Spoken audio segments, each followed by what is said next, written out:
আমাদের বাড়িতে কত সবাই এসেছে, আর আমার এই যে বর, আমার বর সে রান্না বান্না করেছে আজকে, আমি কিচ্ছু করিনি, ও সব সময় করে। ঠিক আছে, তো দেখো সব দাদারা সন্ধ্যা বসে আছে।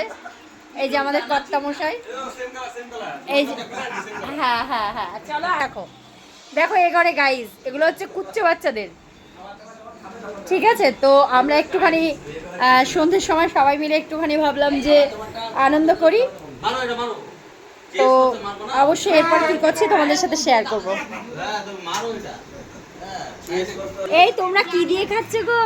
বাবু বাবু বাবু রাইস দিয়ে খাচ্ছ, আর এখনো দেওয়া হয়নি। আমার বাবান বসেছে এখানে, আর এই যে আমাদের ছোট্ট বাবান, ওই যে আমাদের একটা দাদা শুয়ে আছে, রেস্ট করছে।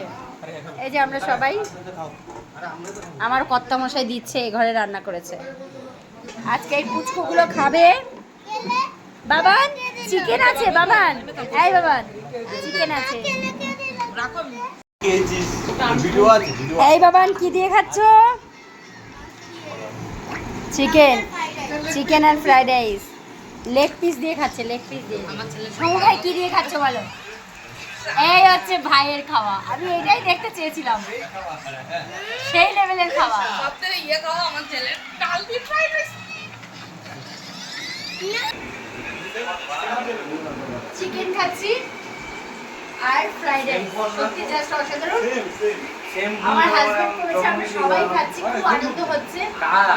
খাওয়াটা বড় কথা না, মেন হচ্ছে আনন্দ। খুব আনন্দ হচ্ছে, খুব ভালো লাগছে, সত্যি কথা খুব ভালো লাগছে। তোর সেলফোনই দরকার, অন্য কোনো হইতো না। আরে টেস্টি টেস্টি। নেটের প্রবলেম, নেটের প্রবলেম।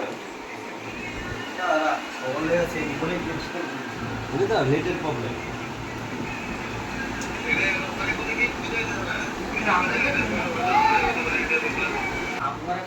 আমি থ্যাংক ইউ জানাতে চাই দীপঙ্কর দাকে, ও এত সুন্দর রান্না করে, আচ্ছা আচ্ছা রাঁধুনিও হার মানবে। আজকের থেকে না, অনেকদিন ধরেই ওনার রান্না কাছে খুব সুন্দর, খুব সুন্দর। বা জুম করো। ওই যে সব ব্যাচেলর করে বলে, মানে আমরা অনাথ, আমাদের বউরা খায় দিত, ওরা খাবা। বউরা সবাই খায় না, আমাদের খাওন দেয় না। জগন্নাথ এরকম কিছু তো নাই। সবাই ইন্তজার। বৌদের আগে, বৌদের আগে প্রথমে বউরা খাবে, তারপরে স্বামীরা খাবে, এখন যুগ পাল্টে গেছে, তাই তো গাইস বলো? একদম, সবসময় তো আমরাই পরে খাই। আর আমাদের প্রকাশ বাবু আজকে তাড়াতাড়ি খাও। দিমা, দিমা দিদি, তুমি আমার